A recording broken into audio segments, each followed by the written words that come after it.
जय हिंद। आप सभी का हमारे चैनल पर स्वागत है। आज के इस वीडियो में हम आप सभी को कक्षा 12 की फिजिक्स जो है उसकी फर्स्ट यूनिट स्थिर वैद्युतिकी का फर्स्ट चैप्टर वैद्युत आवेश एवं वैद्युत क्षेत्र के बारे में यहाँ पे बताने वाले हैं। इसका पहला लेक्चर जो है यहाँ पे हम शुरू कर रहे हैं।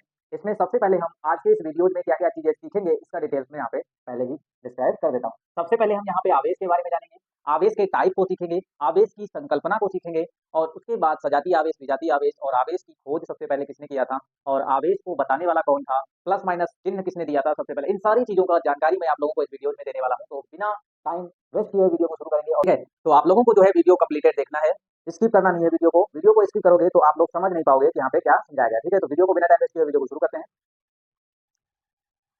सबसे पहला लेक्चर है ये हमारी जो फिजिक्स है स्टार्टिंग करते हुए स्थिर वैद्युतिकी यूनिट फर्स्ट है जिसमें 4 चैप्टर हैं। चैप्टर नंबर फर्स्ट मैंने यहाँ पे लिख दिया है कि वैद्युत आवेश और वैद्युत क्षेत्र है, दूसरा गॉस की प्रमेय है, तीसरा जो है वो वैद्युत विभव है और चौथा जो है वो हमारा चैप्टर जो है वो वैद्युत धारिता एवं संधारित्र एवं धारिता है। ठीक है, संधारित्र एवं धारिता, तो मतलब एक यूनिट में 4 चैप्टर हैं और 4 चैप्टर हम जब फिनिश कर लेंगे तो एक यूनिट हमारी कंप्लीट हो जाएगी। ठीक है, तो यहाँ समझिएगा लेक्चर नंबर फर्स्ट में सबसे पहले हम आवेश को समझेंगे। आवेश क्या होता है पहले ये भी देख लेते हैं। आवेश आवेश को अंग्रेजी में चार्ज कहा जाता है। क्या बोलते हैं? चार्ज। अंग्रेजी में आवेश को चार्ज कहते हैं। चार्ज मतलब आवेश। अब आवेश को सबसे पहले बताने वाला एक व्यक्ति था जिसका नाम था थेल्स। क्या नाम था? थेल्स एक ऐसा व्यक्ति था जिसने क्या किया, आवेश के नाम को बताया। सबसे पहले आवेश को बताने वाला जो व्यक्ति था वो थेल्स था। कौन था? उनका एक नाम था थेल्स। मैं यहाँ पे लिख रहा हूँ, आप लोग कॉपी पे नोट कर। थेल्स भाई साहब ने सबसे पहले आवेश के बारे में बताया कि जब किसी दो वस्तुएं उन्होंने लिया था, एक अंबर नामक पदार्थ था, ग्रीक शब्द है अंबर, जिसको ग्रीक भाषा में इलेक्ट्रॉन भी कहा जाता है। ठीक है, अंबर और एक ऊनी कपड़े को रगड़ा था आपस में और जिससे क्या हुआ था कि वो चीज जो थी वो चार्ज हो गई थी, मतलब छोटी छोटी टुकड़ों वाली चीजों को अपनी तरफ आकर्षित कर रही थी, हल्की चीजों को अपनी तरफ आकर्षित कर रही थी, जिससे वो पता लगाए थे कि हाँ इस पर कोई ना कोई चीज आ गई है। ठीक है, सबसे पहले आवेश शब्द किसने दिया? थेल्स ने दिया। इसके बाद अन्य भी लोग आए थे। ठीक है, तो हमको जरा इतिहास नहीं जानना है, हमको यहाँ पे देखना है आवेश होता क्या है। आवेश को समझने से पहले हम एक चीज समझेंगे कि द्रव्यमान क्या चीज होता है। द्रव्यमान क्या होता है? देखिए, जो द्रव्यमान होता है, मेरे पास जो द्रव्यमान है, देखिए द्रव्यमान जो होता है वो गुरुत्वाकर्षण बल को उत्पन्न कर सकता है और पहले से उत्पन्न हुए गुरुत्वाकर्षण बल का अनुभव कर सकता है। तो यहाँ पे देखिएगा, अगर बात हम करें कि द्रव्यमान की, किसकी? द्रव्यमान की। जो हमारा मास होता है, क्या चीज होता है? मास। जो हमारा मास होता है, सबसे ज्यादा मास यहाँ पर किसके पास है? सबसे ज्यादा मास जो है यहाँ पर पृथ्वी के पास है। किसके पास है? अर्थ के पास है। अर्थ के पास जो है वो सबसे ज्यादा मास है। सबसे ज्यादा मास मतलब द्रव्यमान जो होता है सबसे ज्यादा पृथ्वी के पास होता है। और हमने बताया कि जिसके पास द्रव्यमान है वह दो चीजें उत्पन्न कर सकता है। पहला है हमारा कि द्रव्यमान जिसके पास है वह उत्पन्न कर सकता है गुरुत्वाकर्षण बल को। किसको?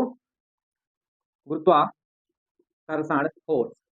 गुरुत्वाकर्षण बल को उत्पन्न कर सकता है और कहीं पहले से अगर उत्पन्न है गुरुत्वाकर्षण बल तो उसका अनुभव कर सकता है वह जिसके पास द्रव्यमान होगा। जैसे कि हम लोगों के पास द्रव्यमान है, एक वजन है, जिसके कारण हम पृथ्वी के गुरुत्वाकर्षण बल का अनुभव कर पाते हैं। इसीलिए सारी वस्तुएं जो होती हैं पृथ्वी के गुरुत्वाकर्षण बल के कारण आपस में बंधी रहती है। इसीलिए कहा जाता है कि हर एक वस्तु जो होती है वह नीचे ही गिरती है, क्योंकि सबसे ज्यादा भार बाबू किसका होता है? सबसे ज्यादा भार जो होता है, सबसे ज्यादा वजन जो है इस पृथ्वी का है। इसीलिए इस पृथ्वी पर और कोई ऐसी ऑब्जेक्ट नहीं है जो इससे भी ज्यादा गुरुत्वाकर्षण बल उत्पन्न कर सके। इसीलिए सारी वस्तुएं पृथ्वी पर ही गिरती हैं, अर्थात पृथ्वी इसको खींच कर रखती है। तो हम कहेंगे जिस प्रकार से द्रव्यमान जो होता है दो चीजें उत्पन्न कर सकता है, एक गुरुत्वाकर्षण बल को उत्पन्न कर सकता है और पहले से उत्पन्न हुए गुरुत्वाकर्षण बल का अनुभव कर सकता है यदि आपके पास द्रव्यमान है। सेम ऐसे ही आवेश होता है। क्या होता है? सेम ऐसे ही आवेश होता है। अब मैं यहाँ पे आवेश की परिभाषा को यहाँ पे लिखूंगा। आवेश क्या है? अगर पूछा जाए आवेश क्या है तो बताओगे आवेश किसी मैटर या आवेश किसी द्रव्य या आवेश किसी पदार्थ का वह गुणधर्म है। आवेश किसी पदार्थ का वह गुणधर्म है। गुणधर्म मतलब एक क्वालिटी है, गुणधर्म है, उसकी एक प्रॉपर्टी है, उसके अंदर एक इसके अंदर एक क्या है, मतलब उसके अंदर एक प्रॉपर्टी है कि हाँ मैं मेरे पास ये चीज है जिससे मैं क्या कर पाऊंगा, एक वैद्युत क्षेत्र चुंबकीय क्षेत्र उत्पन्न कर सकता हूँ। तो यहाँ पे परिभाषा को लिखोगे, आवेश किसी पदार्थ का वह गुणधर्म है।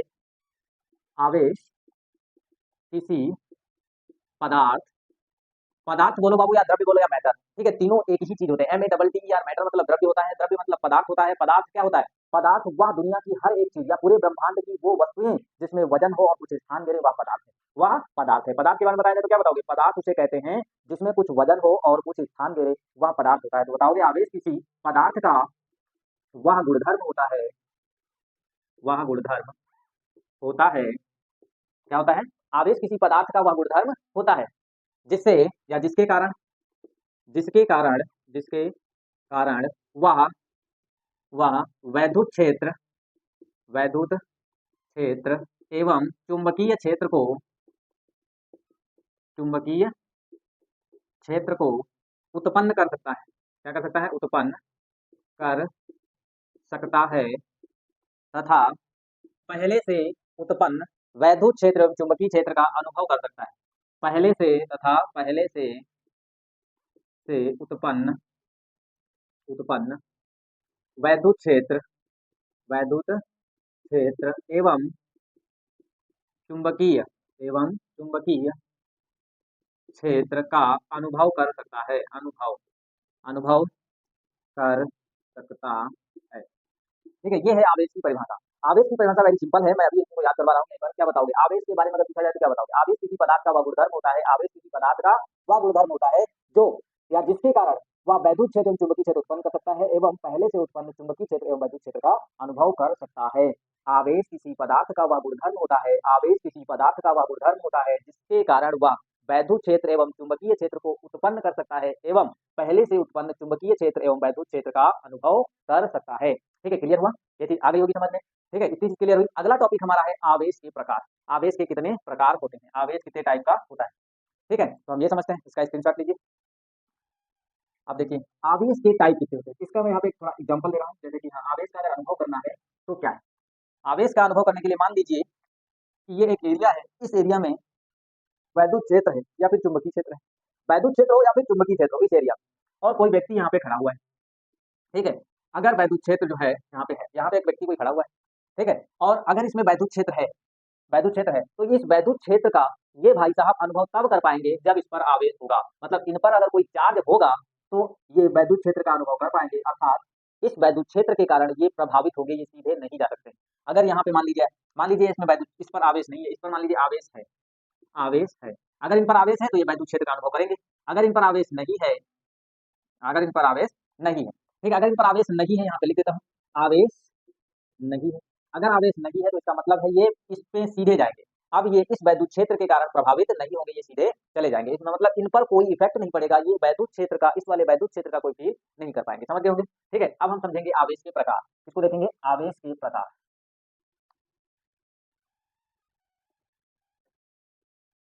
आवेश के प्रकार।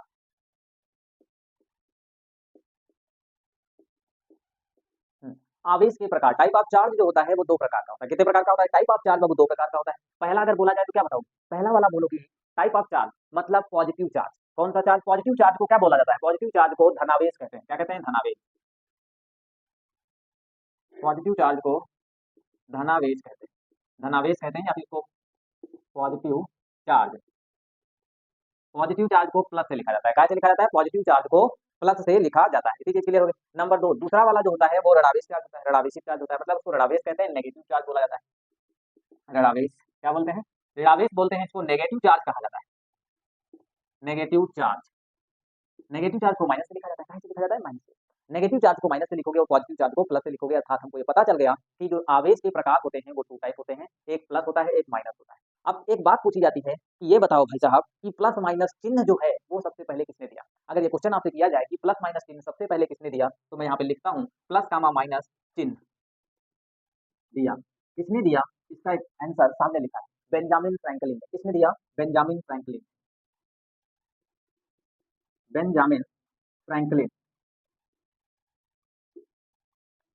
फ्रैंकलिन, बेंजामिन फ्रैंकलिन ने दिया था। तो प्लस माइनस चिन्ह जो है सबसे पहले किसने दिया? तो बेंजामिन फ्रैंकलिन नामक एक साइंटिस्ट थे, ये भाई साहब जो थे प्लस माइनस चिन्ह दिया। अब एक चीज यहाँ पे क्वेश्चन ये है कि ये आवेश टू टाइप होता है, आवेश जो होता है वो दो प्रकार का होता है। तो यहाँ पे आवेश प्लस और माइनस जो होता है वो आता कहाँ से? प्लस माइनस चिन्ह जो है, अर्थात किसी वस्तु पर प्लस आवेश आ जाता है या फिर किसी वस्तु पर माइनस आवेश आ जाता है, लेकिन ये आता कैसे है? इस चीज को समझने के लिए हमको समझना पड़ेगा आवेश की संकल्पना को, अर्थात कॉन्सेप्ट ऑफ चार्ज को समझना होगा। तो हम इसके बाद अगला टॉपिक पहले ये समझ लेते हैं, कॉन्सेप्ट ऑफ चार्ज क्या है, आवेश की संकल्पना क्या है, अर्थात ये आवेश किसी वस्तु पर प्लस ही क्यों जाता है और माइनस क्यों होता है, इसका रीजन यहाँ पे देखते हैं। ठीक है, अगली जो चीज है वो क्या होगी? आवेश की संकल्पना।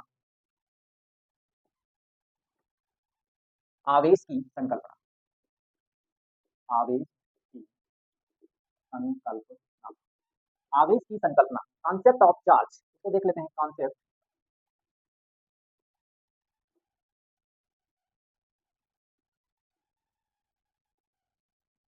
कॉन्सेप्ट,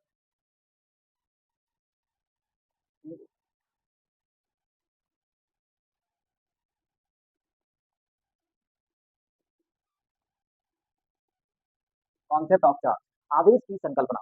एक बात देखिएगा, आवेश की जो संकल्पना होती है वह सिर्फ इलेक्ट्रॉनों के आधार पर दी जाती है, प्रोटॉनों के आधार पर नहीं। तो सबसे पहली बात है, आवेश की संकल्पना इलेक्ट्रॉन के आधार पर दी जाती है। आवेश की संकल्पना इलेक्ट्रॉन के आधार पर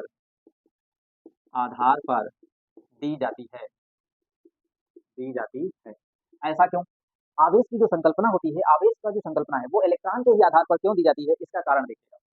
जो प्रोटॉन होता है हमारा, प्रोटॉन, प्रोटॉन का द्रव्यमान, यहाँ पे लिखते हैं प्रोटॉन का द्रव्यमान, प्रोटॉन का द्रव्यमान 1837 गुना होता है इलेक्ट्रॉन के द्रव्यमान का, इलेक्ट्रॉन के द्रव्यमान का, इलेक्ट्रॉन के द्रव्यमान का।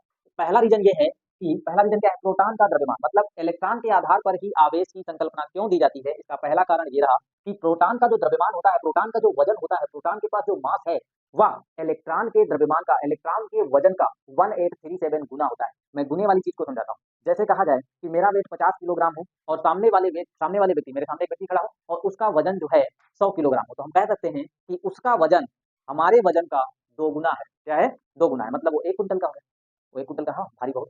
तो कहने का मतलब है 50 किलोग्राम अगर मेरा वेट है, तो इसका मतलब है कि अगर सामने वाले व्यक्ति का वेट 1 कुंटल या 100 किलोग्राम है, तो हम कह सकते हैं कि वह हमारे वेट का 2 गुना है। ऐसे ही प्रोटॉन है, प्रोटॉन का जो द्रव्यमान है वो इलेक्ट्रॉन के द्रव्यमान का 1837 गुना होता है, अर्थात प्रोटॉन इतना भारी होता है कि वह इधर से उधर चल नहीं सकता। इसको उठने में बहुत सारा मुश्किल है। ये जो है, ये इतना भारी होता है, ये एक जगह से दूसरे जगह जाने में इसको प्रॉब्लम है, तो ये आवेश इधर से उधर ट्रांसफर कैसे करेगा, एक वस्तु से दूसरे वस्तु पर कैसे जाएगा? इसीलिए इलेक्ट्रॉन के आधार पर ही आवेश की संकल्पना की जाती है। ये पहला कारण है। दूसरा कारण ये है कि जो प्रोटॉन होता है वह किसी एलिमेंट के नाभिक के भीतर पाया जाता है। कहाँ पाया जाता है? नाभिक के भीतर। प्रोटॉन का नाभिक के भीतर से निकलना असंभव ही होता है। बड़ा मुश्किल काम है कि आप किसी नाभिक में से या किसी भी एलिमेंट के परमाणु के नाभिक में से आप प्रोटॉन को बाहर ला सको, फिर उसके बाद किसी वस्तु पर स्थानांतरित कर पाओ, या फिर किसी वस्तु पर स्थानांतरित कर पाओ, या किसी दूसरे वस्तु में से प्रोटॉन को अब इस वाले वस्तु पर या पहले वाले वस्तु पर स्थानांतरित करा सको। ठीक है, ऐसा संभव नहीं हो सकता है। इसीलिए आवेश की संकल्पना प्रोटॉन के आधार पर नहीं दी जाती है, इलेक्ट्रॉन के आधार पर ही दी जाती है। अब मैं यहाँ पे एक एग्जाम्पल लेता हूँ, उससे मैं आप लोगों को क्लियर करता हूँ कि ऐसा ही क्यों। ठीक है, यहाँ समझिएगा। जैसे हम यहाँ पे सोडियम को लेते हैं, सोडियम समझ गए हमें, सोडियम वही जो हमारे ब्रेन के लिए बहुत ज़्यादा ज़रूरी होता है, क्योंकि तंत्रिका कोशिका जब कनेक्टेड होती है ना, द्रव्यिकाएँ जब आपस में कनेक्टेड होती हैं, तो उसके बीच में जो खाली जगह होती है वहाँ पे सोडियम ही होता है। सोडियम ही क्या करता है, जुड़ता है, जाके उसमें भर जाता है। इसी की वजह से तंत्रिकाएँ, न्यूरॉन जो होते हैं आपस में कनेक्टेड होते चले जाते हैं। जब भी कोई व्यक्ति बेहोश हो जाता है तो उसको नमक और चीनी का घोल दिया जाता है। नमक में पाया जाता है सोडियम, सोडियम की पूर्ति हो जाने के बाद वो टेंशन आ जाता है। हो जाता है कि नहीं? तुरंत खुश हो जाता है, कहते हैं हाँ वापस आ गई है, चेतना वापस आ गई।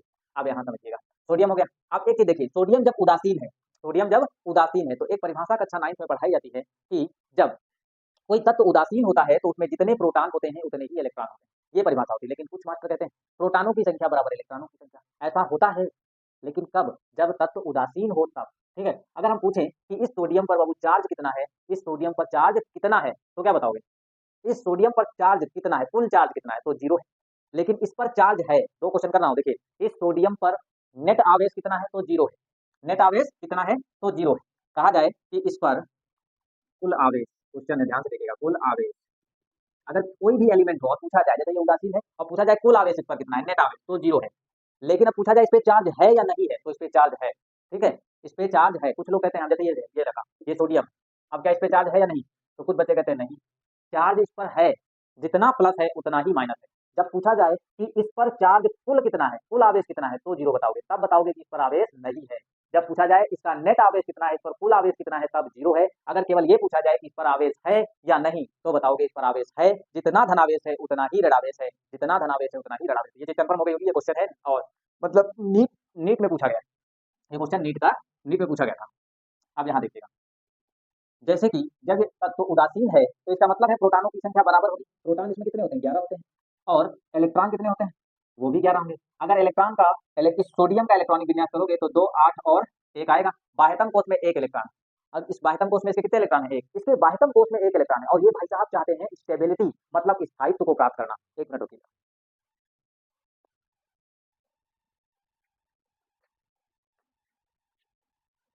देखिएगा। हाँ, चलिए यहाँ पे आते हैं। हम क्या समझा रहे थे, इस सोडियम के पास इलेक्ट्रॉन टोटल कितने हैं, 11। जब इसका इलेक्ट्रॉनिक विन्यास किया गया तो इसके बाह्यतम कोश में थोड़ा 1 इलेक्ट्रॉन उपस्थित है। अब 1 इलेक्ट्रॉन, क्योंकि सोडियम को अष्टक पूरा करना है। क्या पूरा करना है? इस सोडियम को अपना अष्टक पूरा करना है। अष्टक का मतलब होता है 8 इलेक्ट्रॉन बाह्यतम कोश में किसी भी प्रकार में किसी भी कीमत पर करना ही करना है। तो देखिए 8 इलेक्ट्रॉनों को करने के लिए ये किसी से या तो 7 इलेक्ट्रॉन ले, या फिर ये एक इलेक्ट्रॉन को छोड़ दे। एक इलेक्ट्रॉन ही अगर हटा दे तो बाह्यतम कोष जो होगा वो खत्म हो जाएगा। अगर एक इलेक्ट्रॉन उसने हटा दिया तो बाह्यतम कोष खत्म हो गया। ठीक है, बाह्यतम कोष ही हट गया तो इसका मतलब हुआ, बाह्यतम कोष जब हट गया तो इसका मतलब है कि इसके जो कोष हैं, बाकी बचे हुए जो कोष हैं वो पूर्णतया भरे हैं, अर्थात सोडियम जो है वो स्थायी हो जाएगा। लेकिन अब एक चीज समझिए, किसी से 7 इलेक्ट्रॉनों को ग्रहण करना आसान है या फिर अपना एक इलेक्ट्रॉन किसी को दान कर देना आसान है? तो इतना बड़ा कोई बेवकूफ भी नहीं होगा, ये इतना बड़ा बेवकूफ होता भी नहीं है। ठीक है, ये बहुत समझदार होता है। इसीलिए क्या करता है, अपना एक इलेक्ट्रॉन को बाहर निकाल देता है, कहता है हम ही छोड़ देते हैं, किसी का घर हम बसा देते हैं, दूसरे का घर हम उजाड़ेंगे नहीं। ठीक है, ये क्या करता है, ये दूसरे का घर बसा देता है, ये एक इलेक्ट्रॉन को दान कर देता है, कहता है ये लीजिए भाई साहब अपना घर बसा लीजिए। ठीक है, तो यहाँ पर देखिएगा जब इसका इलेक्ट्रॉनिक विन्यास करोगे तो ये इलेक्ट्रॉन, एक इलेक्ट्रॉन को हटा दीजिए तो इसका मतलब क्या हुआ देखिए। अब यहाँ पे देखिए ये सोडियम था, इसमें प्रोटॉनों की संख्या भी 11 थी, इलेक्ट्रॉनों की संख्या भी 11 थी, प्लस माइनस जुड़ के, इसीलिए इसमें आवेश क्या होता है, 0 लिखा होता है। अब यहाँ पे क्या किया इसने, एक इलेक्ट्रॉन को, ये जो एक इलेक्ट्रॉन बाह्यतम कोष वाला है, इसने क्या किया, दान कर दिया। जैसे ही इसने एक इलेक्ट्रॉन दान किया, अब इस वाले सोडियम पर प्रोटॉन तो उतने ही रहेंगे क्योंकि प्रोटॉन नाभिक के भीतर होते हैं। प्रोटॉन कहाँ रहता है, प्रोटॉन तो नाभिक के भीतर रहता है, ये तो बाहर आएगा नहीं। तो इसमें जितने प्रोटॉन पहले थे उतने ही प्रोटॉन रहेंगे, बदलेगा कौन, केवल इलेक्ट्रॉन। अब यहाँ पे इसने क्या किया, इस वाले सोडियम ने एक इलेक्ट्रॉन दे दिया, 7 इलेक्ट्रॉन तो कम पड़ जाएंगे। अब इलेक्ट्रॉन कम कितने हो गए, 10 हो गए। इलेक्ट्रॉन यहाँ पे कितने बचे, 10। अब ध्यान दीजिएगा, इसमें से कौन ज्यादा है, इसमें से कौन ज्यादा है, इसमें से ज्यादा है 11। 11 वाला ज्यादा है, मतलब प्रोटॉन ज्यादा है। कितने से ज्यादा, कितने से ज्यादा, जल्दी बताओ कितने से ज्यादा। यहाँ पे प्रोटॉन ज्यादा है, लेकिन कितने से ज्यादा है, तो 1 से ज्यादा है। 1 से ज्यादा है, इसीलिए इसके ऊपर प्लस चार्ज 1 आता है। क्या आता है, प्लस का 1 आता है, अर्थात सोडियम के ऊपर आ जाएगा प्लस का 1। समझ पाए कि नहीं। यहाँ पे इलेक्ट्रॉन के दान करने से इसके ऊपर आया क्या, प्लस, मतलब इसने क्या किया है, इलेक्ट्रॉन का त्याग किया, त्याग किया।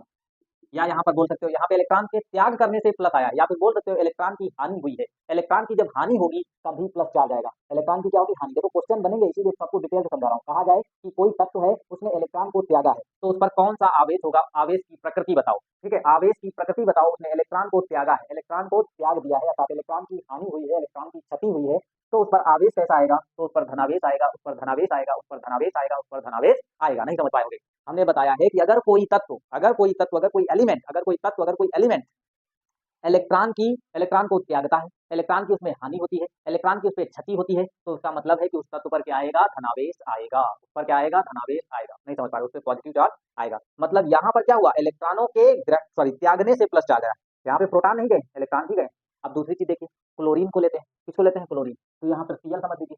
अब ये वाला जो सीएल है उदासीन है, हमने बताया था, इस पर नेट आवेश क्या है, 0 है। अब अगर कहा जाए कि क्लोरीन पर आवेश कितना है, तो बताओगे जितना प्लस है उतना ही माइनस है। ये नहीं कहोगे कि यहाँ क्लोरीन पर आवेश नहीं होता, क्लोरीन पर आवेश होता है, जितना प्लस होता है उतना ही माइनस होता है, जितना प्लस होता है उतना ही माइनस होता है। जब पूछा जाए क्लोरीन पर नेट आवेश कितना है, तो बताओगे 0। क्लोरीन पर नेट आवेश अर्थात कुल आवेश, अर्थात कुल आवेश कितना है, 0 है। कितना है, 0 है। ठीक है, तो यहाँ पे देखिएगा प्रोटॉनों की संख्या कितनी होती है, यहाँ पे 17 होती है। ठीक है, और इलेक्ट्रॉनों की संख्या कितनी हो जाएगी, 17 हो जाएगी। ठीक है, जितने प्रोटॉन उतने ही इलेक्ट्रॉन। अब अगर 17 इलेक्ट्रॉनों को इलेक्ट्रॉनिक विन्यास करते हैं, क्लोरीन का अगर इलेक्ट्रॉनिक विन्यास करोगे तो कितना आ जाएगा, देखो बाह्यतम कोष में क्या मिलता है, 1 सॉरी पहले क्या आएगा, 2 8 आएगा, ये 9th में सिखाया गया है। 2 8 10 हो गया, और 7 17। बाह्यतम कोष में 7 इलेक्ट्रॉन कितने हैं, बाह्यतम कोष में 7 इलेक्ट्रॉन है। अब यहाँ पे क्या होगा उसको समझिएगा। अब ये तो, या फिर एक काम करें, देखो क्लोरीन को भी अपना स्थायित्व पूरा करने के लिए अष्टक पूरा करना होगा। अष्टक का मतलब है उसके बाह्यतम कोष में 8 इलेक्ट्रॉन होने चाहिए। कितने इलेक्ट्रॉन होने चाहिए, 8। यहाँ पे कितने हैं, 7। तो एक चीज समझिएगा, क्या ये क्लोरीन इतना बड़ा बेवकूफ होगा कि 7 इलेक्ट्रॉनों को दान करेगा अपना अष्टक पूरा करने के लिए। ये क्या करेगा, ये किसी से एक इलेक्ट्रॉन लेगा।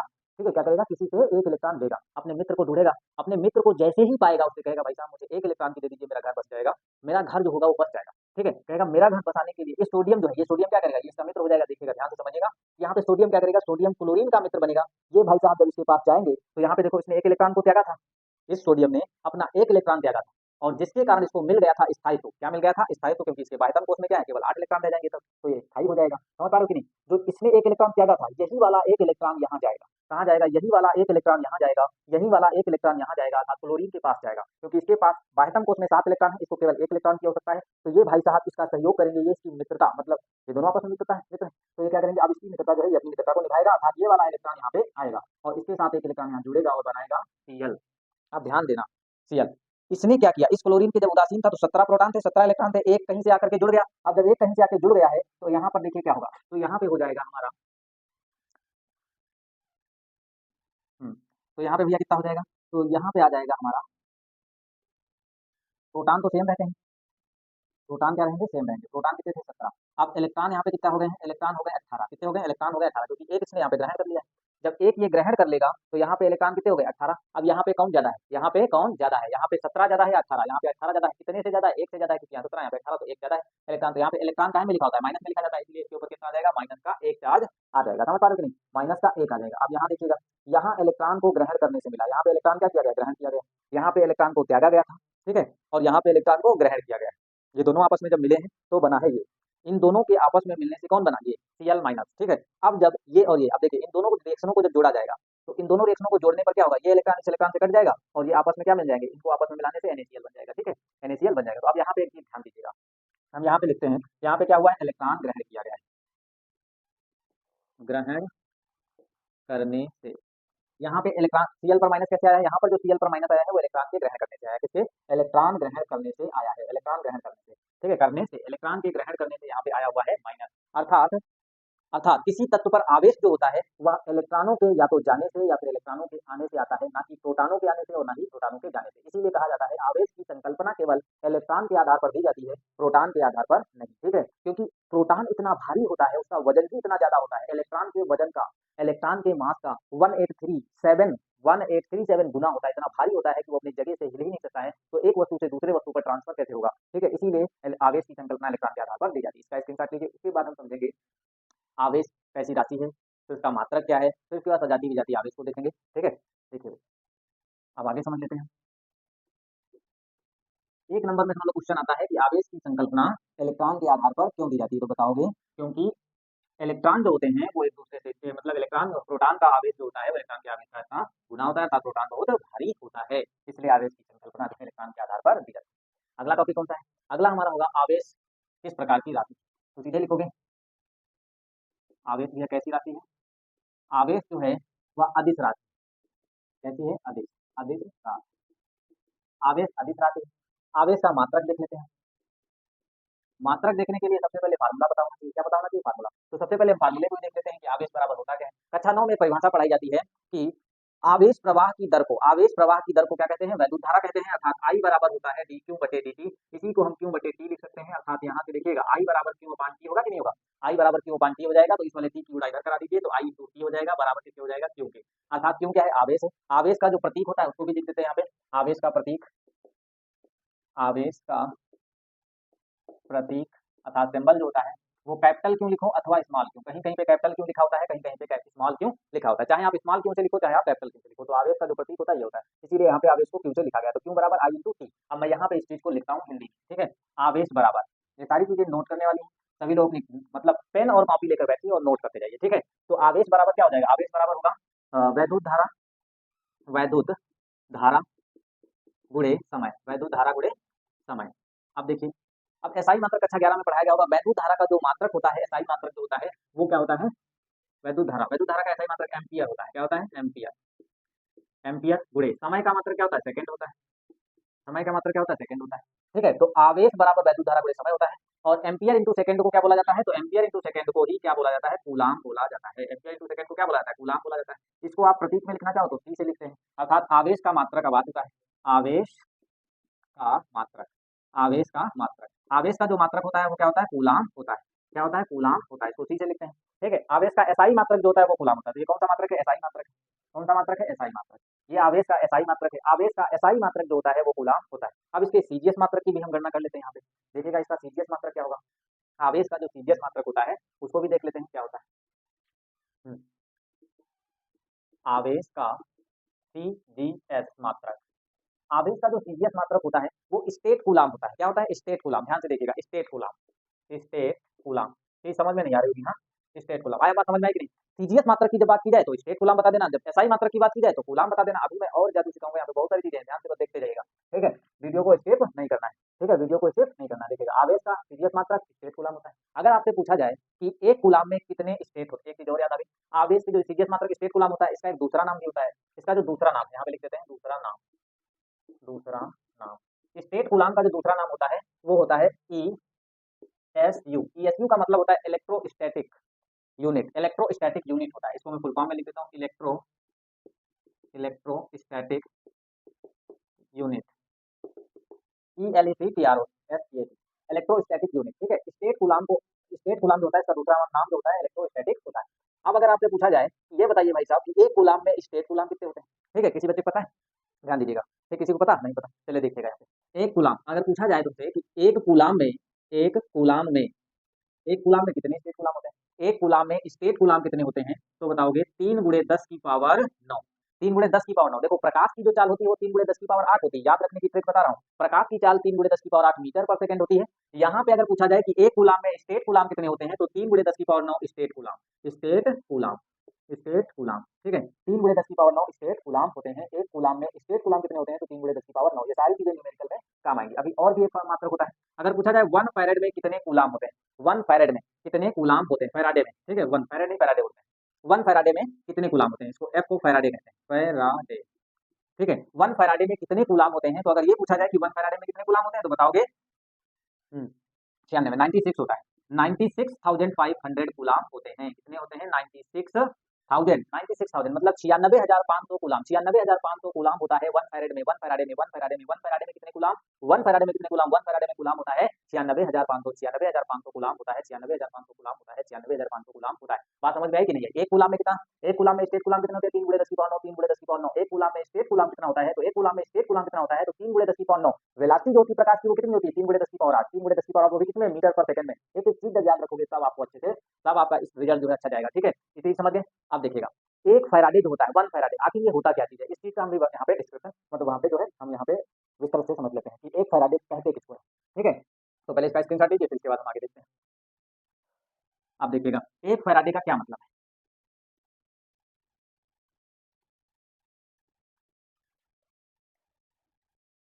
है। एक फैराडे जो होता है वो एक मोल इलेक्ट्रॉन का आवेश होता है। क्या होता है, मोल एक मोल आवेश, एक मोल इलेक्ट्रॉन का, एक मोल इलेक्ट्रॉनों का आवेश, आवेश होता है, होता है। क्या होता है भैया, एक फैराडे जो होता है वो एक मोल इलेक्ट्रॉनों के आवेश, एक मोल इलेक्ट्रॉनों का आवेश होता है एक फैराडे। अब मैं इसको थोड़ा समझ लेते हैं कि एक मोल इलेक्ट्रॉनों का आवेश किसके बराबर होगा। तो 1 फैराडे यहाँ पे लिख देते हैं क्योंकि यही चीज इसके बराबर है।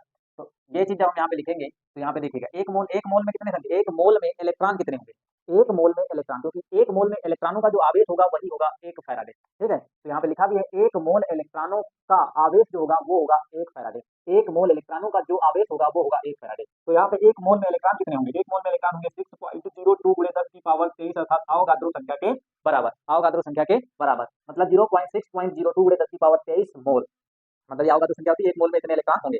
अब एक मोल में इलेक्ट्रॉन इतने हैं और एक इलेक्ट्रॉन का आवेश कितना होता है, यहाँ पे लिखना पड़ेगा, फिर लिखेंगे एक इलेक्ट्रॉन का आवेश, एक इलेक्ट्रॉन का आवेश बराबर 6.02 × 10 की पावर 23 गुणे एक इलेक्ट्रॉन का जो आवेश होता है वो कितना होता है 1.6 × 10 की पावर -19 कूलाम। कितना होता है, -19 कूलाम, ठीक है भैया। अब -19 कूलाम हो गया। अब जब इसकी और इसकी मल्टीप्लाई कराओगे तो मान जो मिलेगा वो यही मिलता है हमारा 96,500 कूलाम। आप मल्टीप्लाई करके चेक कर लेना, ठीक है। 96,500 कूलाम मिलता है। तो 1 फैराडे इक्वल टू कितना होता है, एक मोल इलेक्ट्रॉनों का आवेश। 1 फैराडे इक्वल टू कितना होता है, 1 फैराडे इक्वल टू होता है एक मोल इलेक्ट्रॉनों का आवेश, एक मोल इलेक्ट्रॉनों का आवेश। 1 फैराडे इक्वल टू कितना होता है, एक मोल इलेक्ट्रॉनों का आवेश। बात समझ में आ गई। तो यहाँ पे जब इसको सॉल्व करोगे तो आएगा 96,500 कूलाम, ठीक है। इसका स्क्रीनशॉट लो, इसके बाद आगे देखते हैं। हाँ, अब हम समझेंगे कि सजातीय आवेश क्या होता है, विजातीय आवेश क्या चीज होता है।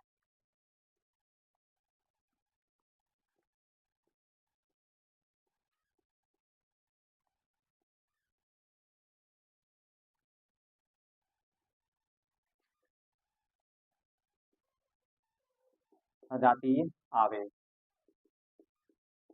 सजातीय आवेश, सजातीय आवेश का मतलब होता है एक जैसे आवेश। सजातीय आवेश का मतलब क्या है, एक जैसे आवेश। आवेश कितने टाइप का, 2 टाइप का, एक प्लस एक माइनस। प्लस माइनस चिन्ह किसने दिया, बेंजामिन फ्रैंकलिन ने। प्लस माइनस चिन्ह किसने दिया, बेंजामिन फ्रैंकलिन ने। आवेश कितने टाइप का, 2 टाइप का, एक पॉजिटिव एक नेगेटिव, ठीक है। एक पॉजिटिव वाले को प्लस से लिखते हैं, नेगेटिव वाले को माइनस से। अब यहाँ देखिए सजातीय का मतलब होता है ऐसे आवेश जिस पर, ऐसी दो वस्तुएं जिस पर आवेश क्या हो, एक जैसा हो, सजातीय आवेश कहलाते हैं, ठीक है। सजातीय आवेश कहलाते हैं। जैसे कि इसमें पहला ऑप्शन क्या हो सकता है, दो वस्तुएं उस पर प्लस प्लस हो सकता है, प्लस प्लस सजातीय आवेश हो जाएंगे, ठीक है। या फिर माइनस माइनस होगा तब भी सजातीय आवेश होगा। जब जब किसी वस्तु पर सजातीय आवेश होगा, जब जब किसी वस्तु पर, मतलब दो वस्तुएं हैं, अगर किसी दो वस्तुओं पर सजातीय आवेश है, सजातीय आवेश है, तो जब जब किसी दो वस्तुओं पर सजातीय आवेश होगा तो वो सदैव प्रतिकर्षण करेंगी। क्या करेंगी, प्रतिकर्षण करेंगी, प्रतिकर्षण करेंगी। क्या करेंगी भैया, प्रतिकर्षण करेंगी। क्या करेंगी, प्रतिकर्षण करेंगी। समझ पा रहे हो, प्रतिकर्षण करेंगी मतलब जब जब किसी दो वस्तुओं पर सजातीय आवेश होगा तो वो क्या होगा, तो वो दोनों वस्तुएं प्रतिकर्षण करेंगी। तो दोनों वस्तुएं क्या करेंगी, प्रतिकर्षण करेंगी। चीज समझ में आई कि नहीं। अब अगली चीज समझिएगा, विजातीय आवेश। अगला क्या हो सकता है, विजातीय आवेश, विजातीय आवेश, विजातीय आवेश।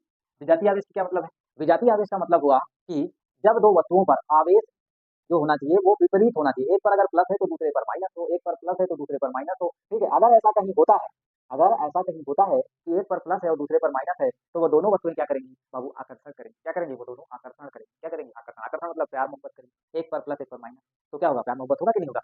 तो यहाँ कहने का मतलब है, अगर विजातीय आवेश है, विजातीय आवेश का फर्स्ट एक ही होता है इसमें ऑप्शन, प्लस या माइनस। दो वस्तुएं होंगी, एक पर प्लस होगा एक पर माइनस होगा, तो सदैव क्या होगा, आकर्षण होगा। आकर्षण से बाबू सिस्टम जो होता है वो स्थायी रहता है। आकर्षण से सिस्टम अस्थायी नहीं स्थायी रहता है। जहाँ पे प्यार मोहब्बत होता है वहां पे कभी भी झगड़े नहीं होते। मतलब वहां पे सिस्टम जो होता है, वहां पे एनर्जी जो होती है वो न्यूनतम ही रहती है। जब जब किसी निकाय की एनर्जी बढ़ती है, एनर्जी बढ़ने का मतलब है कि उस पर सजातीय आवेश, सजातीय आवेश का मतलब क्या हुआ, प्रतिकर्षण होगा। प्रतिकर्षण होने का मतलब क्या हुआ, प्रतिकर्षण तब होता है जब दोनों के पास बराबर ताकत, जब दोनों के पास बराबर ताकत हो, तब ये कहता है कि ना तुम्हें हमारी जरूरत है, वो कहता है ना मैं मुझे भी तुम्हारी जरूरत नहीं है। कुछ ऐसे घर भी होते हैं जिनमें जिसमें लगातार कलह रहती है, मतलब आपस में लोग लड़ते रहते हैं, उसका उस घर का कभी भी उद्धार नहीं हो सकता है। तो कहने का मतलब है वो घर का जो सिस्टम है वो पूरा एक सिस्टम हो गया, वो अस्थायी रहता है, क्योंकि उसमें एनर्जी लेवल जो होता है वो बढ़ जाता है। लोगों के ब्रेन का जो होता है, मतलब जिसको गुस्सा बोलते हो, वो बढ़ जाती है। जब जब किसी व्यक्ति को गुस्सा आती है, इसका मतलब है कि उसकी एनर्जी बढ़ गई है। जब जब एनर्जी बढ़ेगी सिस्टम अस्थायी हो जाएगा। क्या हो जाएगा, सिस्टम अस्थायी हो जाएगा। तो यहाँ देखिए विजातीय आवेश से क्या होता है, विजातीय आवेश से सदैव आकर्षण होता है। क्या होता है, आकर्षण होता है, आकर्षण होता है। अगर किन्हीं दो वस्तुओं पर आवेश एक दूसरे के विपरीत है तो वो क्या करेंगी, सदैव आकर्षण करेगी, सदैव आकर्षण करेंगी। अब एक चीज और समझिएगा, नोट में एक चीज और समझाएंगे, बढ़िया पॉइंट आप बताने जा रहे हैं, नोट में लिख लीजिएगा। नोट में देखिए, उसको मैं यहाँ पे इसलिए लिखवा रहा हूँ कि अगर कोई वस्तु, जैसे दो वस्तुएं, एक आवेशित हो, चाहे उस पर प्लस हो या फिर माइनस, उससे मतलब नहीं है। हमारा मतलब ये है कि एक वस्तु आवेशित हो, चाहे उस पर प्लस हो या फिर माइनस। मैंने क्या बताया, एक वस्तु आवेशित हो चाहे उस पर प्लस हो या माइनस, दूसरी उदासीन अगर है तो भी आकर्षण होगा। ये नोट में लिखना है, नोट, नोट में लिखना है। यदि एक वस्तु आवेशित है, आवेशित का मतलब है चाहे प्लस हो चाहे माइनस, आवेशित है तथा दूसरी उदासीन, तथा दूसरी उदासीन, दूसरी उदासीन, दूसरी उदासीन है, तो भी, तो भी सदैव आकर्षण होगा, सदैव आकर्षण होगा, सदैव आकर्षण होगा। नोट करके लिख लीजिए, एक आवेशित होनी चाहिए एक उदासीन होनी चाहिए, तो इसका मतलब है सदैव उस पर आकर्षण होगा। एक एग्जांपल देते हैं, उससे आप बिल्कुल क्लियर हो जाएगा, बिल्कुल अच्छे से समझ में आ जाएगा। जैसे कि बचपन में बच्चे क्या करते हैं, किसी प्लास्टिक वाली चीज को अपने बालों से घिस देते हैं, कसके, जैसे हम लोग भी करते थे बचपन में।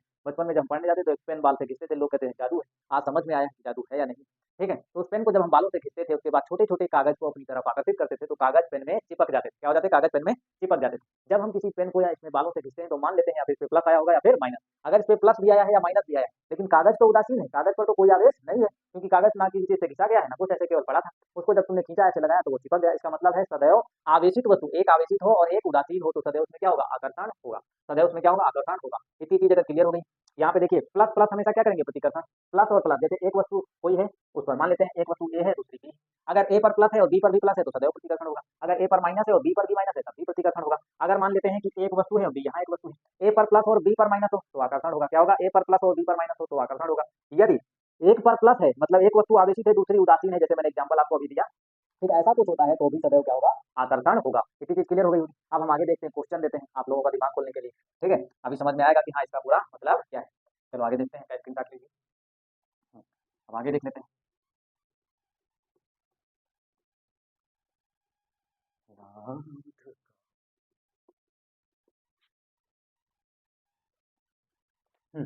शुरू करें। हाँ, अब एक क्वेश्चन देते हैं यहाँ पे, ध्यान दीजिएगा। जैसे हमारे पास तीन वस्तुएं हैं, ए बी सी। वस्तुएं कितनी है, तीन। मान लेते हैं, माना, माना ए कामा बी कामा सी, ठीक है। माना ए कामा बी कामा सी, ए कामा बी कामा सी, तीन वस्तुएं हैं, तीन वस्तुएं हैं, तीन वस्तुएं, ए कामा बी कामा सी, तीन वस्तुएं हैं। अब तुमको क्या है, क्वेश्चन यहाँ पे दे रहे हैं कि ए और ए कामा बी आकर्षण करते हैं। क्या करते हैं, आकर्षण करते हैं। ए और बी में आकर्षण है, ए और बी में आकर्षण है। नंबर दो, ए कामा सी भी आकर्षण करते हैं, भी आकर्षण करते हैं। ए और सी भी आकर्षण करते हैं। नंबर तीन, बी और सी भी आकर्षण करते हैं, बी और सी भी आकर्षण करते हैं। अब क्वेश्चन है, अब आपको ये बताना है, तो ये बताओ ए कामा बी कामा सी पर आवेश क्या होगा, आवेश कैसा होगा। ए कामा बी कामा सी पर आवेश कैसा होगा। ए और बी वो भी आकर्षण कर रहा है, ए और सी वो भी आकर्षण कर रहा है, बी और सी वो भी आकर्षण कर रहा है, ठीक है। अब आपको बताना है कि ए बी सी पर आवेश कैसा होगा, ए बी सी पर आवेश कैसा होगा, ठीक है। जल्दी क्लियर करिए, आवेश कैसा होगा, ए बी सी पर आवेश कैसा होगा, ठीक है। तो हम यहाँ पे हल करते हैं, देखिएगा, ध्यान दीजिएगा। हल, पहली कल्पना हम मान लेते हैं, पहला अप्रोच ये है, पहली दृष्टिकोण मेरा ये है, देखने का नजरिया मेरा पहला ये है कि मान लिया कि ए पर प्लस है, क्या है, मान लिया कि ए पर क्या है बाबू, प्लस, ए पर प्लस है, क्योंकि ए और बी दोनों आकर्षण कर रहे हैं। अगर ए पर प्लस है तो बी पर भी क्या होगा, बी, अगर क्योंकि ए और बी क्या है, आकर्षण कर रहे हैं। आकर्षण कब होता है, जब एक वस्तु पर प्लस हो दूसरे पर माइनस हो। एक पर प्लस मान लिया, दूसरे पर माइनस मान लिया, तो ये आपस में आकर्षण करेंगे। क्या करेंगे, ये आकर्षण आकर्षण करेंगे। ठीक है, ए पर प्लस और बी पर माइनस मैंने माना, कल्पना किया कि हाँ मान सकते हैं कि ए पर, मान लिया कि ए पर प्लस होगा, बी पर माइनस हो तो आकर्षण हो जाएगा। ठीक है, फिर यहाँ बताएगा ए पर प्लस है, दूसरी वाला ऑप्शन देखते हैं, दूसरा नंबर ए पर तो पहले से ही प्लस है, मैंने माना ए पर प्लस है, और सी भी कह रहे हैं, ए और सी वो भी आकर्षण कर रहा है, इसका मतलब सी पर भी क्या होगा, सी पर भी माइनस लिया जाएगा, क्योंकि ए और सी भी तो आकर्षण कर रहे हैं, ए और सी भी आकर्षण कर रहा है, इसका मतलब ए पर तो मैंने माना है प्लस, सी पर भी माइनस मानना पड़ेगा, इसका मतलब तभी तो आकर्षण होगा, आकर्षण तो तभी होगा। ठीक है, तो ये हो सकता है। अब देखिएगा बी और सी भी कह रहे हैं आकर्षण कर रहा है, बी और सी आकर्षण करने का मतलब बी तो मैंने माइनस माना था, बी को क्या माना है, माइनस, बी को मैंने क्या माना है, माइनस माना है, और सी को भी मैंने माइनस माना है, सी को भी मैंने क्या माना है, माइनस, तो माइनस तो प्रतिकर्षण करता है, माइनस तो माइनस क्या करता है, प्रतिकर्षण। इसका मतलब ये जो अप्रोच है, ये जो परिकल्पना है, ये गलत है कि ना तो ए पर प्लस होगा और ना ही बी पर माइनस, मतलब ये परिकल्पना गलत है। अगर दूसरी परिकल्पना लिया जाए, ये भी मान सकते थे कि ए पर हम मान लेते हैं माइनस और बी पर मान लेते हैं प्लस। अगर हम ए पर क्या मान लेते हैं, माइनस, ए पर अगर हम माइनस मानते हैं, एक परिकल्पना ये भी तो संभव है कि हम ए पर माइनस मान लें, बी पर प्लस मान लें, तब भी आकर्षण हो सकता है, पहला वाला सही निकल जाएगा। अगर हम ए पर माइनस माने और बी पर प्लस माने, तब भी हम क्या करेंगे, ए और बी आकर्षण करेंगे, पहला सही है। दूसरे वाले को चेक किया, ए पर तो मैंने माइनस माना है, तो यहाँ माइनस कर लीजिए, ए पर मैंने क्या माना, माइनस, ए पर हमने माइनस माना है, तो कहने का मतलब जब ए पर माइनस मान चुके हो और ए और सी दोनों क्या कर रहे हैं, आकर्षण कर रहे हैं, तो सी को क्या मानना पड़ेगा, प्लस मानना पड़ेगा, तब तो आकर्षण करेंगे। ठीक है, अब देखिए बी तो प्लस है तो यहाँ प्लस कर दीजिए, सी भी प्लस है तो इसको भी प्लस कर दीजिए, सी भी प्लस है तो इसको भी प्लस कर दीजिए। प्लस और प्लस तो प्रतिकर्षण करता है, क्या करता है, प्लस और प्लस तो प्रतिकर्षण, लेकिन यहाँ क्या लिखा हुआ है, आकर्षण, मतलब ये भी परिकल्पना जो है वो गलत है, ये हाइपोथेसिस जो है, ये हाइपोथेसिस जो है वो भी गलत है, अर्थात ये अप्रोच, ये दृष्टिकोण जो है हमारा वो भी गलत है। ठीक है, ये समझ पाए कि नहीं।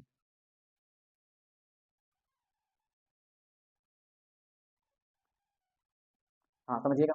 अब ये भी चीज जो है, ये परिकल्पना भी गलत हो गई। अब दूसरी परिकल्पना ले लेते हैं हम, एक ये हो गई, दूसरी एक चीज यहाँ पे कर लेते हैं, मान लेते हैं कि ए जो है, ये उदासीन, क्या है, उदासीन, क्योंकि अभी बताया था उदासीन वस्तु हो और एक आवेशित वस्तु हो। अगर ए को मैंने उदासीन मान लिया और ए और बी आकर्षण कर रहे हैं, तो बी को प्लस मानना पड़ेगा, तभी तो आकर्षण करेंगे। ए उदासीन है और बी प्लस है, तो ये क्या करेंगे, आकर्षण, क्या करेंगे, आकर्षण करेंगे।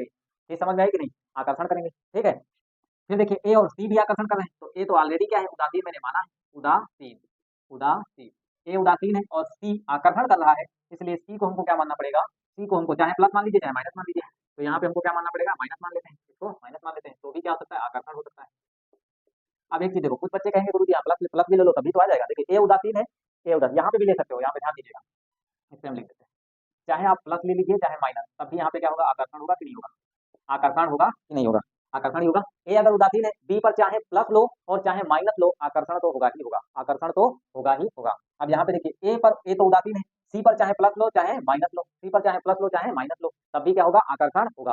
ठीक है, अब यहाँ देखते हैं बी और सी, बी पर हमने मान लिया, पहला चॉइस मैंने लिया, बी पर क्या है, प्लस है, बी पर क्या है, प्लस है, ये पहला चॉइस है, बी पर मैंने प्लस लिया, और सी पर, सी को आकर्षण करने के लिए, इसका मतलब है सी को हमको क्या लेना पड़ेगा, माइनस लेना पड़ेगा, सी को क्या लेना पड़ेगा, माइनस, तभी तो यहाँ पे आकर्षण होगा, तभी तो यहाँ पे आकर्षण होगा। ठीक है, इतनी चीज समझ पाए कि नहीं। देखिए यहाँ पे तो ऑप्शन था प्लस और माइनस दोनों में से कोई भी एक ले सकते हो, यहाँ भी ऑप्शन था प्लस माइनस दोनों में से कोई एक ले सकते हो, लेकिन यहाँ पे ऑप्शन तुमको क्या है, अगर बी को तुमने प्लस लिया है तो सी को माइनस लेना पड़ेगा, तभी आकर्षण होगा, तभी ये वाली प्रॉपर्टी जो हमने क्वेश्चन लिखा था, ए और बी आकर्षण कर रहे हैं, ए और सी भी आकर्षण कर रहा है, बी और सी भी आकर्षण कर रहा है, तब बताइए कि एबीसी पर आवेश कैसा होगा। तो आप ध्यान से सुनिएगा, इसका जो हमारा निष्कर्ष निकल के आया है वो क्या निकल के आया है कि अगर कोई तीन वस्तुएं हैं और तीनों आपस में आकर्षण करती, तो किसी एक को आप उदासीन कर दीजिए, किसी एक को आप उदासीन कर दीजिए और किन्हीं दो वस्तुओं पर विपरीत आवेश ले लीजिए। जैसे देखो किन्हीं दो वस्तुओं पर मैंने विपरीत आवेश लिया कि नहीं, बी पर प्लस सी पर माइनस, बी पर प्लस सी पर माइनस, हमने क्या बताया, किसी एक वस्तु को उदासीन कर दीजिए, जैसे ए को मैंने उदासीन कर दिया और बी और सी पर, बी और सी पर, बी और सी पर विपरीत आवेश लिया, बी और सी पर विपरीत आवेश लिया, बी और सी पर विपरीत आवेश लिया, नहीं समझ पा रहे। हमने बताया है अगर तीन वस्तुएं हैं ए बी सी और तीनों में आकर्षण हो रहा है, जैसे ए और बी में आकर्षण हो रहा है, ए और सी में आकर्षण हो रहा है, बी और सी में भी आकर्षण हो रहा है, तब बताना था कि ए बी सी पर आवेश क्या होगा। तो आवेश क्या होगा, ये यहाँ पे निष्कर्ष निकल के आया है कि किसी एक वस्तु पर, मतलब ये तीनों आकर्षित तब करेंगी, ये तीनों आकर्षण, इन तीनों में आकर्षण तब होगा जब किसी एक वस्तु पर, किसी एक वस्तु को आप उदासीन कर दीजिए और दो वस्तुओं पर विपरीत आवेश लीजिए। तो यहाँ पे हम लिखते हैं निष्कर्ष, निष्कर्ष, निष्कर्ष जो है यहाँ पे वो देखते हैं, निष्कर्ष में लिखा जाएगा, निष्कर्ष में लिखेंगे किसी एक वस्तु को उदासीन, किसी किसी एक वस्तु को उदासीन उदासीन एवं एवं एवं दो वस्तुओं दो वस्तुओं पर विपरीत आवेश लीजिए। विपरीत विपरीत आवेश ले लो। विपरीत आवेश लीजिए। विपरीत आवेश लीजिए। ठीक है।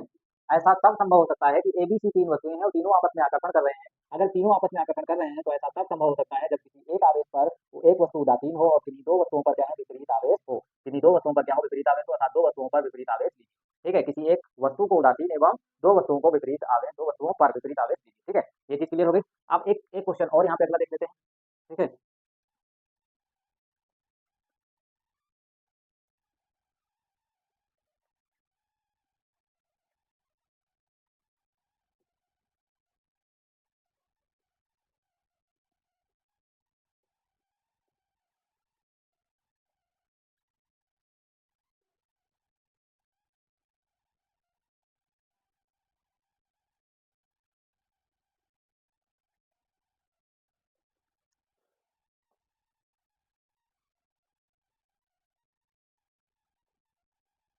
अगला क्वेश्चन है आवेशन का आवेशन का सही परीक्षण केवल प्रतिकर्षण से ही संभव है, ऐसा क्यों? क्वेश्चन है आवेशन का आवेशन आवेशन का सही परीक्षण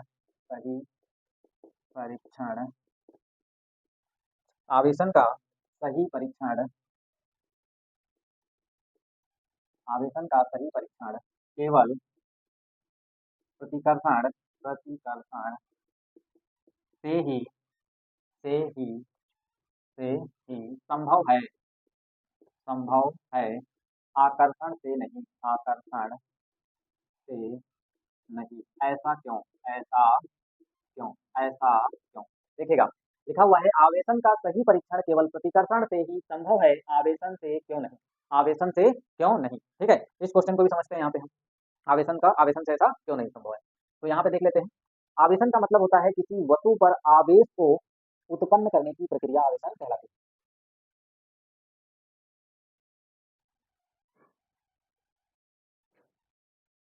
ठीक है। चलिए देखिएगा, इस क्वेश्चन को भी हम यहाँ पे देख लेते हैं। हम एक चीज लेते हैं, मान लिया दो वस्तुएं हैं ए कॉमा बी और ये दोनों वस्तुएं क्या कर रही हैं? आकर्षण कर रही हैं। अब हमको ये बताना है कि इन दोनों वस्तुओं पर आवेश होगा या नहीं। आवेश होगा या नहीं। क्वेश्चन है इस पर आवेश होगा या नहीं। इस पर आवेश आवेश होगा होगा या नहीं। ठीक है। इस पर आवेश होगा या नहीं होगा ये आपको बताना है कि एबी पर आवेश होगा या फिर नहीं होगा। ठीक है। एक चीज क्लियर कर लेते हैं। मान लिया कि पहले पर प्लस है, अगर ए पर प्लस है तो बी पर हमको क्या लेना पड़ेगा? माइनस लेना पड़ेगा, तभी आकर करेंगे। ये केस नंबर 1 हो गया, या फिर इसको समझ लेते हैं ये परिकल्पना नंबर 1 है। ठीक है। या फिर इसको हम केस नंबर 1 बोल देते हैं। यहाँ पे एक केस नंबर 1। केस नंबर 1 क्या है? ए पर मैंने प्लस लिया, बी पर माइनस लिया, तब भी आकर्षण हो सकता है कि नहीं? या ये संभव हो सकता है कि बी पर अगर हम माइनस ले लें और ए पर हम प्लस ले लें। बी पर माइनस ले लिया, ए पर प्लस ले लिया, तब भी जो है ये केस नंबर 2 है कि इस स्थिति में भी क्या है ए बी आकर्षण कर सकते हैं। ठीक है। ए बी आकर्षण कर सकते हैं। अब ये भी संभव है कि अगर हम ए को उदासीन कर दें, उदासीन उदासीन ए को उदासीन कर दें और बी को क्या कर दें? प्लस कर दें, तब भी आकर्षण हो सकता है। इसका केस नंबर ये थर्ड है। ठीक है। अब केस नंबर एक फोर्थ, मतलब चौथी संभावना ये भी तो हो सकती है, C A S E case. Case number 4 क्या है? केस नंबर 4 में ये हो सकता है कि आप बी को उदासीन कर दीजिए, बी को उदासीन कर दीजिए और ए को क्या कर दीजिए? ए को या तो आप प्लस कर दीजिए या फिर माइनस कर दीजिए। इसमें भी यही संभव हो सकता था, या तो बी को माइनस ले लीजिए तब भी आकर्षण हो जाएगा, बी को तुम उदासीन ले लिया, ए को आप प्लस या माइनस ले लीजिए तब भी आकर्षण हो जाएगा। तो कहने का मतलब है इस वाली स्थिति में यहाँ लिखा है आवेशन का सही परीक्षण केवल प्रतिकर्षण है। इसका मतलब है कोई दो वस्तुएं हैं, वो दोनों आवेशित हो गई हैं। या किस चीज से पता किया जा सकता है कि दोनों पर आवेश 100% है ही?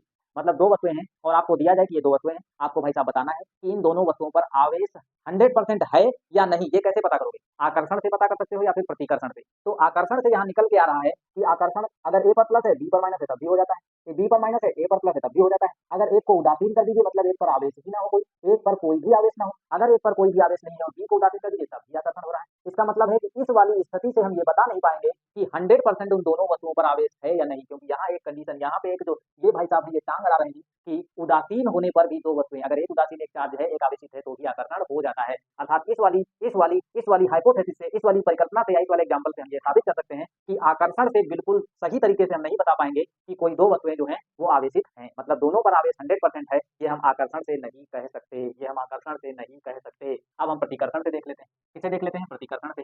ए कॉमा बी प्रतिकर्षित करती दो वस्तुएं हैं और क्या कर रही है? प्रतिकर्षण। क्या कर रही है? प्रतिकर्षण।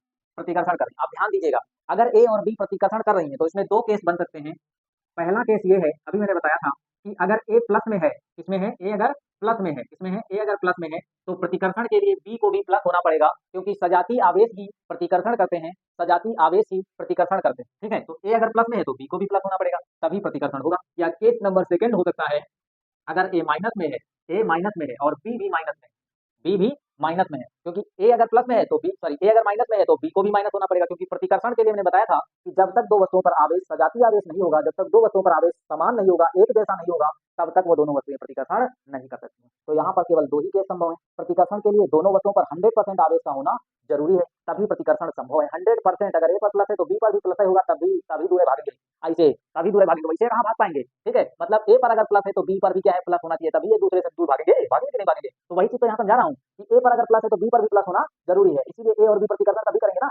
अब यहाँ केस नंबर दूसरा क्या है? अगर ए पर माइनस हो गया, क्या हो गया? ए पर अगर माइनस हो गया तो बी पर भी माइनस होना पड़ेगा।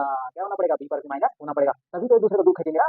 नहीं समझ में आया समझ में कि नहीं? तो यहाँ पर हम कह सकते हैं कि प्रतिकर्षण से ही ये बताया जा सकता है कि दो वस्तुओं पर आवेशन 100% हुआ है, आवेशन 100% हुआ है, अर्थात दोनों वस्तुएं आवेशित हैं। इस चीज को बिल्कुल और सही तरीके से केवल और केवल प्रतिकर्षण के परीक्षण से ही साबित किया जा सकता है, केवल प्रतिकर्षण के परीक्षण से ही साबित किया जा सकता है, जिसको मैंने यहाँ पे बिल्कुल डिटेल से ओपन करके समझा दिया है। तो कोशिश भी हमारी यही है कि आप लोगों को समझ में भी आ गया होगा। ठीक है, अगर किसी प्रकार की कोई समस्या हो, कोई क्वेश्चन हो, तो आप कमेंट बॉक्स में कमेंट अवश्य करना। और आपको ये क्लास कैसी लगी है, अच्छी लगी, पढ़ने में आनंद आया या नहीं आया, जो भी आपकी भावनाएं हैं वो सारी कमेंट बॉक्स में आप कमेंट कर सकते हो। मैं आपके कमेंट को देखूंगा, फिर इसके बाद अगला वीडियो आप लोगों तक प्रोवाइड कराऊंगा। तो पहले आप इसका स्क्रीनशॉट लीजिए। ठीक है,